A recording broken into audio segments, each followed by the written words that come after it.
नमस्कार बच्चों, आप सभी का स्वागत है आपके अपने YouTube चैनल साइकोलॉजी वाले गुरुजी में। तो आज के क्लास में बीए फर्स्ट सेमेस्टर के जिस महत्वपूर्ण टॉपिक के बारे में आप लोगों से बात करने वाले हैं, उस टॉपिक का नाम है प्रात्यक्षिक संगठन के नियम। इंग्लिश में इस टॉपिक को कहते हैं लॉ ऑफ परसेप्चुअल ऑर्गेनाइजेशन। तो इस क्लास में प्रात्यक्षिक संगठन क्या होता है, उसके नियम क्या होते हैं, इसके बारे में हम बात करने वाले हैं। इसलिए आप लोग वीडियो को लास्ट तक जरूर वॉच कीजिएगा। अगर आपने चैनल पर पहली बार विजिट किया है तो चैनल को सब्सक्राइब करके बेल नोटिफिकेशन को ऑन कर दीजिएगा, क्योंकि इस चैनल पर साइकोलॉजी से रिलेटेड इसी प्रकार के कंटेंट मैं डालता रहता हूँ। चलिए आज के वीडियो को शुरू करते हैं। देखिए, सबसे पहले हम समझेंगे कि प्रात्यक्षिक संगठन क्या होता है। प्रत्यक्षीकरण क्या होता है, मैंने पिछले क्लास में आपको डिटेल में बता दिया था कि प्रत्यक्षीकरण क्या होता है। तो प्रत्यक्षीकरण आप नहीं जानते हैं तो आप चैनल पर विजिट करेंगे, वहाँ पर प्रत्यक्षीकरण सर्च करेंगे तो आपको वीडियो मिल जाएगा। प्रत्यक्षीकरण को मैं सिंपल अर्थ में आपको अगर बताऊं एक लाइन में, तो किसी वस्तु का अर्थपूर्ण ज्ञान क्या होता है, प्रत्यक्षीकरण होता है। किसी वस्तु का द्वितीय ज्ञान क्या होता है, प्रत्यक्षीकरण होता है। अगर प्रत्यक्षीकरण के लिए समानार्थी मैं शब्द आपको बताऊं तो प्रत्यक्षीकरण का मतलब होता है दृष्टिकोण, नजरिया, धारणा। ठीक है। अब प्रात्यक्षिक संगठन क्या होते हैं इसको हम समझते हैं। देखिए, प्रात्यक्षिक संगठन को धारणा संगठन भी कहते हैं। तो कंफ्यूज मत होइएगा अगर एग्जाम में धारणा संगठन से आपका क्वेश्चन दे देगा। तो देखिए, धारणा संगठन वह प्रक्रिया है या एक प्रोसेस है जिसके माध्यम से हमारा मस्तिष्क इंद्रियों से प्राप्त जानकारी को संगठित और व्याख्यायित करता है। यानी कि प्रात्यक्षिक संगठन क्या है, यह एक प्रक्रिया है। इसके माध्यम से क्या होता है कि हमारा जो दिमाग होता है, हमारे पास जो ज्ञानेंद्रियां होती हैं, ज्ञानेंद्रियां कितनी होती हैं, 5 होती हैं, आँख, कान, नाक, जीवा। ठीक है, इनके माध्यम से हम सूचनाएं प्राप्त करते हैं। तो इन ज्ञानेंद्रियों से जो सूचनाएं हम प्राप्त करते हैं या जानकारी प्राप्त करते हैं, उसको क्या है, संगठित किया जाता है। ठीक है, और फिर उसके बारे में उसकी व्याख्या की जाती है। तो यही क्या है, ये सब जो पूरा प्रोसेस होता है इसी को हम प्रात्यक्षिक संगठन कहते हैं। और ये किस लिए किया जाता है, इसलिए किया जाता है कि ताकि हम अपने परिवेश यानी कि वातावरण को संगठित रूप में देख सके। वातावरण में जो वस्तुएं जो है बिखरी हुई है उनको संगठित और समग्र रूप में देख सकें। जैसे आप जब किसी गुलाब के फूल को देखते हैं, गुलाब के पेड़ को देखते हैं, तो उसमें आप तना, पत्ती, फूल को अलग अलग नहीं देखते हैं, यानी कि बल्कि उसको पूरा एक जो है समग्र होल रूप में देखते हैं। इसी तरह से जैसे आप किसी मनुष्य को देखते हैं तो उसके हाथ, पैर, मुंह, नाक को अलग अलग नहीं देखते हैं, बल्कि एक रूप में, एक मनुष्य के रूप में उसका प्रत्यक्षीकरण कहते हैं। तो इसी को प्रात्यक्षिक संगठन कहते हैं। ठीक है।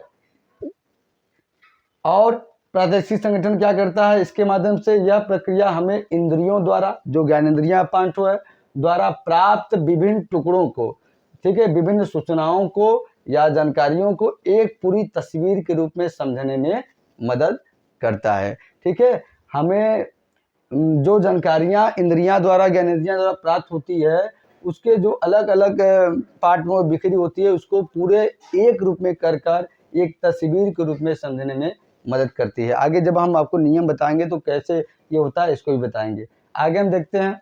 देखिए, धारणा संगठन के तहत हमारा मस्तिष्क विभिन्न उत्तेजनाओं को इस प्रकार व्यवस्थित करता है कि वे सार्थक और तार्किक रूप से जुड़ी हुई प्रतीत होती हैं।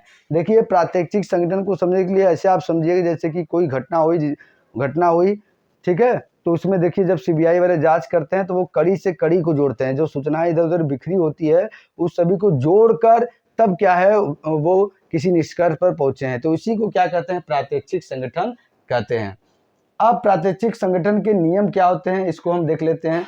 तो देखिए, प्रत्यक्षीकरण में गेस्टाल्टवादी सिद्धांत का प्रतिपादन प्रसिद्ध मनोवैज्ञानिक वर्दाइमन 1912 ने अपने दो सहयोगियों कोलर तथा कोपका के साथ मिलाकर किया।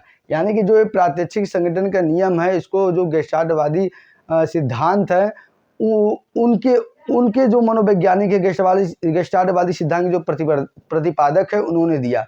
तो गेस्टाल्टवादी सिद्धांत के प्रतिपादक प्रमुख रूप से वर्दाइमन 1912 तथा उनके 2 सहयोगी क्या है, कोहलर और कोपका ने मिलकर क्या है, प्रात्यक्षिक संगठन के नियम को प्रतिपादित किया। अब गेस्टाल्ट क्या होता है तो इसको समझ लेते हैं थोड़ा संक्षिप्त में।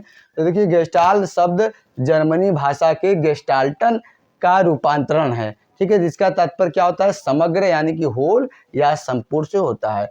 तो इनका तात्पर्य है कि जब भी हम किसी वस्तु का प्रत्यक्षीकरण करते हैं तो उसके अलग अलग या विभिन्न रूपों में न करके एक समग्र या होल रूप में करते हैं। जैसे हम किसी दृश्य में, जैसे हम किसी पेड़ को देखते हैं तो उस पेड़ को हम तना, शाखा या पत्तियों के रूप में अलग अलग नहीं देखते हैं, बल्कि एक पूरे संपूर्ण जोड़कर एक पेड़ के रूप में उसको हम देखते हैं। तो यही क्या है, गेस्टाल्ट है, यही गेस्टाल्टवादी सिद्धांत है। अब इसमें नियम क्या होता है इसको एक एक करके देखते हैं। तो सबसे पहला है कि समीपता का नियम। तो समीपता के नियम यह बताता है कि यदि दृष्टि क्षेत्र में उपस्थित उद्दीपक में जो है समीपता है या वो नज़दीक है तो उनका प्रत्यक्षीकरण क्या होता है, हम एक साथ करते हैं। वही जो दूर दूर जो होते हैं, यदि दृष्टि क्षेत्र में उपस्थित उद्दीपक क्या दूर दूर है तो उनका प्रत्यक्षीकरण हम आसानी से नहीं कर पाते हैं या उनको अलग अलग रूप में करते हैं। जैसे हमने देखिए यहाँ पे दो जो रेखाएं हैं वो पास पास हैं, तो दोनों रेखाओं का प्रत्यक्षीकरण हम एक साथ करते हैं, ठीक है। और इनका प्रत्यक्षीकरण क्या है, शीघ्रता से हो जाता है क्योंकि इनमें समीपता है। और ये दोनों जो रेखाएं अलग अलग है, इनका प्रत्यक्षीकरण शीघ्रता से नहीं हो पाता है क्योंकि इन दोनों के बीच क्या है, दूरी है। दूसरा है समानता का नियम। यदि वातावरण में उपस्थित जो उद्दीपक में समानता होती है तो उनका प्रत्यक्षीकरण क्या हम एक ही रूप में करते हैं, और यदि समानता नहीं होती है तो उनका प्रत्यक्षीकरण एक रूप में नहीं करते हैं। जैसे इसमें देखिए ये कुछ बॉक्स बने हुए हैं, तो इस बॉक्स में क्या है, आपस में समानता है, इसलिए इनको हम एक रेखा के रूप में क्या है, इनका प्रत्यक्षीकरण कर रहे हैं। और बाकी इसमें डिफरेंसेस है तो इसको क्या है, एक रेखा के रूप में प्रत्यक्षीकरण नहीं करेंगे। ये समानता, यदि वातावरण में उपस्थित उद्दीपकों में समानता है तो उनका प्रत्यक्षीकरण हम शीघ्रता से करते हैं और एक रूप में करते हैं। यदि समानता नहीं है तो उनका प्रत्यक्षीकरण शीघ्रता से नहीं करते हैं और एक रूप में नहीं करते हैं। अगला है निरंतरता का नियम। यदि वातावरण में उपस्थित उद्दीपकों में निरंतरता है तो उनका प्रत्यक्षीकरण क्या करते हैं, हम शीघ्रता से करते हैं। यानी कहने के तात्पर्य है कि यदि वातावरण में उपस्थित उद्दीपकों में क्या है, निरंतरता है और उसके लिए क्या है, कई विकल्प उसको पूरा करने के मौजूद है,